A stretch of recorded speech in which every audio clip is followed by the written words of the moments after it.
Muy buenas noches, el placer de saludarlos nuevamente. ¿Y qué semana y qué día hoy? Con la excusa, y lo pongo entre paréntesis, con la excusa de Grecia, porque tanto usted como yo, y ahora lo discutimos con Sergio, sabemos que en el fondo esto no es un tema tan económico. En el fondo es un tema político. La deuda de Grecia, más o menos 250.000 millones de dólares, solo el 12% está en bonos. Solo el 12% los tienen los bancos y los mercados. El resto son acuerdos bilaterales. Fondo Monetario Internacional, Alemania, primer acreedor, luego Francia, Italia, España, lo que lo convierte en un problema claramente geopolítico. Si lo ayudan y Grecia sale con la suya, ¿es una muestra de fortaleza o de debilidad? Si no lo ayudan, ¿es una muestra de debilidad entonces? Y en base a eso, si lo ayudan o no, ¿qué hará Ucrania?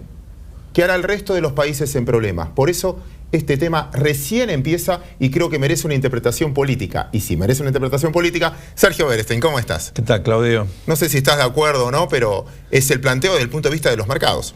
Tenés razón, hay que tener en cuenta que el euro fue un proyecto político, que la Unión Europea es un proyecto político y que obviamente a la hora de negociar se mezclan las cuestiones y las prioridades muchas veces no están claras. Y aquí efectivamente la solución debería ser política. Hasta ahora, la verdad que las negociaciones fueron muy largas, se fueron estirando. Tenemos ahora un hecho, la verdad, muy nuevo, que es este referéndum, donde obviamente es muy probable que gane el no, que gane la negativa, el no arreglo. Y esto puede, como vos decís, derivar en una cantidad de eventos de difícil pronóstico, pero todos que generan mayor incertidumbre y mayor volatilidad.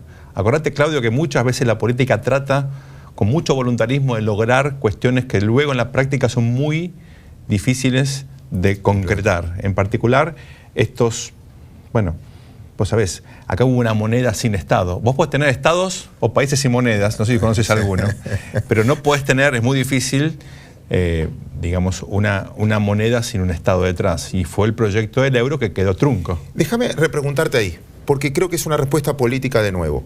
Pasa algo muy extraño. El euro sube cuando da la sensación de que Grecia se va del euro porque queda una moneda promedio de países más fuertes. Y baja precisamente cuando pasa lo contrario, cuando parece que van a arreglar y lo van a salvar y desde ese punto de vista queda una moneda más débil. ¿Cómo interpreta eso desde el lado político? Como vos decías, la Unión Europea no es un acuerdo monetario, es un acuerdo mucho más profundo. Es mucho más profundo e incompleto, porque hubo metas fiscales durante mucho tiempo que se tuvieron que relajar en el contexto de la gran crisis.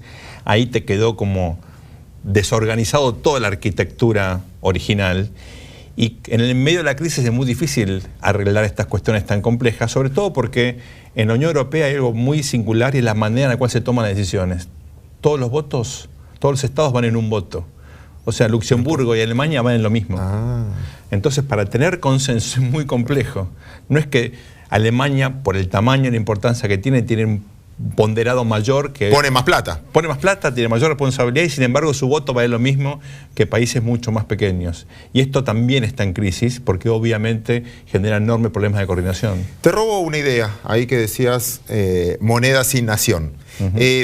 Quizás, y acá planteo un lado ideológico, esta enseñanza que quizás valga la pena, en que en muchos países, si yo numero los que más problemas tienen, el de mayor riesgo país es Venezuela, segundo Grecia, tercero Ecuador, hoy cae en default Puerto Rico.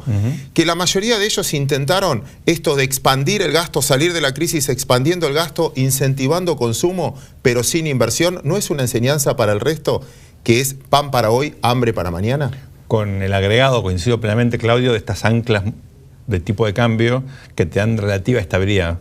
En Ecuador fue el dólar, en Argentina la convertibilidad, bueno, Puerto Rico obviamente también tiene el dólar, el euro, que siempre son vistos como, olvídate de mis desequilibrios fiscales internos, por lo menos la moneda va a ser estable. Y esto, como vos decís, es inconsistente cuando tenés niveles de productividad mucho más bajos que el promedio, cuando tenés problemas de calidad institucional y obviamente una propensión al gasto inconsistente. Y ahora te voy a llevar a la Argentina, porque precisamente es una de las lecciones económicas. El valor de una moneda, en el fondo, lo podrá poner un banco central por un tiempo, pero después es el resultado de una política fiscal. Si tenés un déficit fiscal enorme, evidentemente tu moneda vale menos con respecto al resto, y eso es un poco lo que está pasando, y vos lo aclarabas, en algunos países que lo vemos. Y te llevo rápidamente a la Argentina porque también tenemos una discusión de fondo. Y ahora me quiero poner en el lado positivo, en la pregunta. ¿El mercado no exageró en el castigo a el no cambio o la continuidad de Scioli por haber puesto de vicepresidente a Zanini y los gobernadores necesitan más cambio?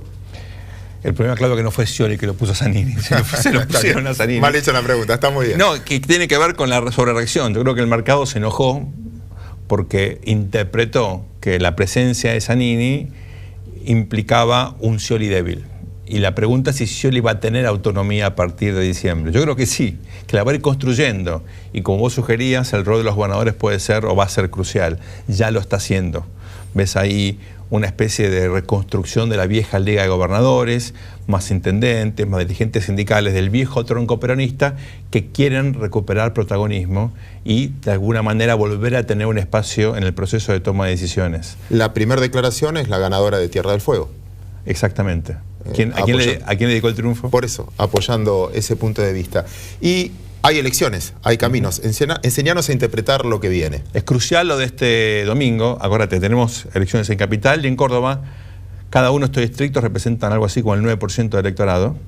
Tenemos una elección interesantísima en La Pampa, porque allí de alguna manera tenés expresado este conflicto que veníamos charlando entre kirchnerismo y peronismo en fórmulas que están corriendo separadas.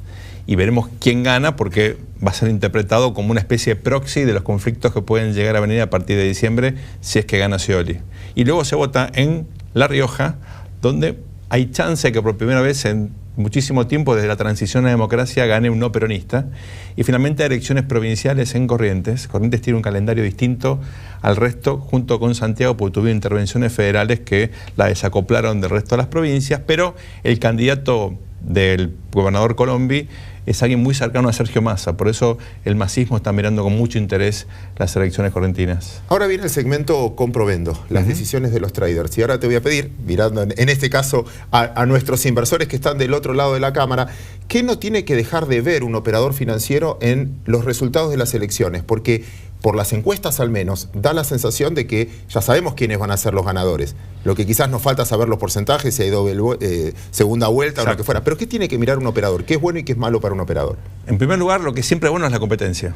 Entonces, cuanto más competitivo esté el sistema político, mejor. Si hay competencia, si hay equilibrio entre las fuerzas, funcionan las instituciones. Si no, hay tentaciones autoritarias, hay estas tendencias hegemónicas que terminan generando desequilibrios entre el Poder Ejecutivo y el resto del Poder del Estado. En segundo lugar, hay que mirar los mínimos y los máximos. ¿Por qué? Por ejemplo, el Frente para Victoria no va a ganar ni en Ciudad de Buenos Aires ni en Córdoba, pero puede hacer algunas elecciones y eso te da un proxy de cuántos votos pueden ir para Scioli en las elecciones de agosto y de octubre. En tercer lugar, bueno, hay que mirar los momentums que puedan generar estas elecciones. ¿Qué candidatos se fortalecen o se debilitan justamente como resultado de estos comicios? Bueno, ahora va a quedar el debate. Señores, lo que viene luego de esta pausa, el Comprovendo, conducido por Santiago Roca.